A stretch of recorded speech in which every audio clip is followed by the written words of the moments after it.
a vibe, a feeling, and aesthetic. These are all things you may think when talking about today's topic. But is there more going on under the hood? And how well has it aged?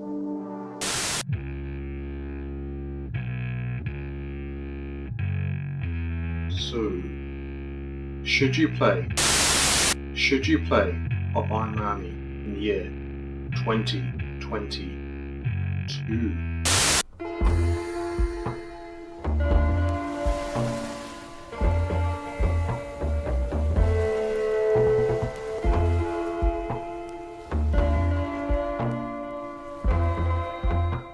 So let's start with the background. Hotline Miami is a top-down shooter released in 2012. Developed by Detonation Games, a two-person development team. The game was published by Devolver Digital. Hotline Miami was first released on PC, before making it practically on every console since. Hotline Miami became a cult hit, being both commercially and critically successful. It also got a sequel released in 2015. So the game did fairly well. But why is it so successful? And does it hold up approaching 10 years later?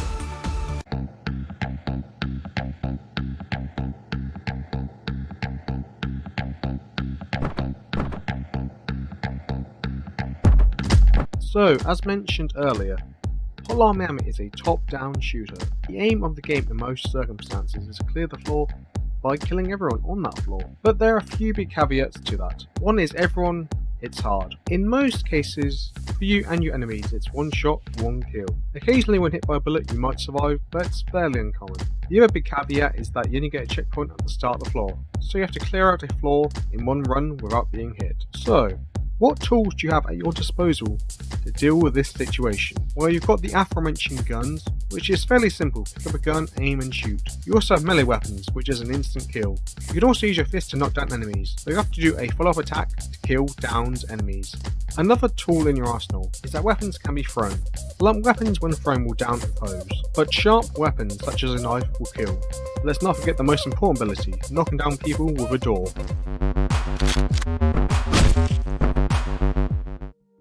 Hotline Miami also has a modifier system with its masks. At the start of each level, you can pick different animal masks that give you different abilities/modifiers, such as lethal fists or the ability to see further. So the name of the game is fast-paced arcade action that encourages experimentation. In fact, you even get scores and grades at the end of each level that encourage replayability. That's something I can attest to having replayed the game multiple times on multiple systems. But the game can be frustrating at times. You can expect to die multiple times throughout the game, with the nature of the game being one hit, kill or be killed. But one of, if not the most frustrating element, is the game's boss fights. The boss fights go against that fun experimentation I mentioned earlier, by only giving you one set way to defeat them. It goes against the strength of the game. It makes the first time versus the boss frustrating and replaying the boss fight again boring. The same problems can be said for the game's one stealth level. That all aside, when it's not one of those scenarios, the gameplay is very strong, and is a huge component of the game's continued success and legacy.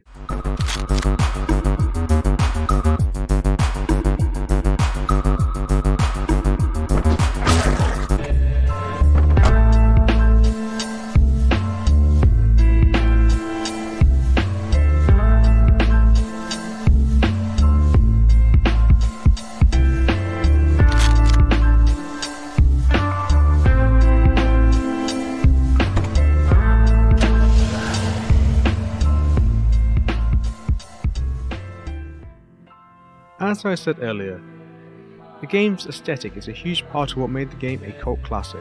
It also helps give the game a huge part of its identity. So, what is the game's aesthetic? Well, if you haven't gathered from the visuals and whatever music I can get away with playing in this video, that's right, it's the 80s, from synthwave visuals and music to VHS overlays. This thing is dripping with that 80s neon drenched aesthetic, which just makes sense given the game is set in 1989. Synthwave has been kind of overused recently, but it wasn't used that much back in 2013. Hotline Miami might have even had a hand in popularising the aesthetic. It definitely got me into a lot of new music from playing the game. So the next thing I want to speak about is story, which is going to be difficult because of the way the game's story is told. And I don't want to spoil much of the game's plot. The story involves a character who's only known by the name Jacket. In 1989, He types super messages on his answer machine to go to various locales and clear out said area. Something to be considered when playing the game is Jacket is an unreliable narrator, so many of the game's events can be considered questionable at best. Apart from the character of Jacket, Hotline Miami also has its own lore, but apart from a few hints here and there, you're unlikely to pick up much. In the trend in the game, you'll get more details, but most players are unlikely to get that ending. The game's lore is more significantly explained in Hotline Miami 2.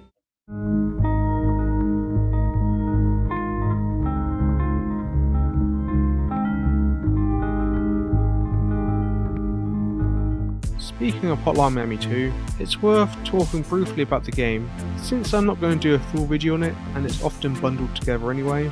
As I just said, Hotline Miami 2, wrong number, expands on the game's story and lore, but the other big thing it expands on is the gameplay. The first thing you'll notice is that you play a lot of different characters. With Hotline Miami only focusing on the one character, the sequel has a bunch of playable characters, all with their own different gameplay styles. Take the fans for example, who are 4 different characters that you can choose between in their levels. The zebra has a roll dodge ability, the tiger has lethal fists. The swans, who are 2 characters for the price of one can use firearms and the other has a chainsaw. Last but not least is Bear, who can dual wield machine guns. Hotline Miami 2 has a lot of different playable characters beyond the fans that take place across a bunch of different locales and time periods. I would definitely say the game expects you to have played the first one, with the challenge ramping up fairly early on. The biggest problem I found with the game is the size of some levels means it can be hard to see across certain rooms, which of course often means you can be walking blind into enemy gunfire. It can make the game a lot harder to plan your route and makes the game more trial and error than the first one. But overall it doesn't hurt the game too much.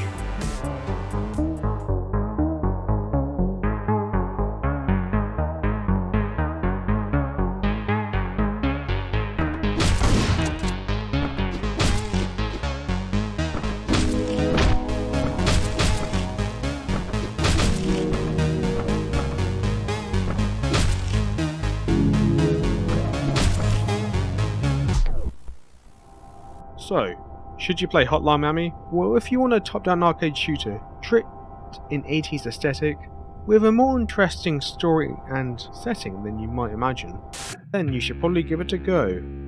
Well, now off I go. Cluck cluck. Please. Like.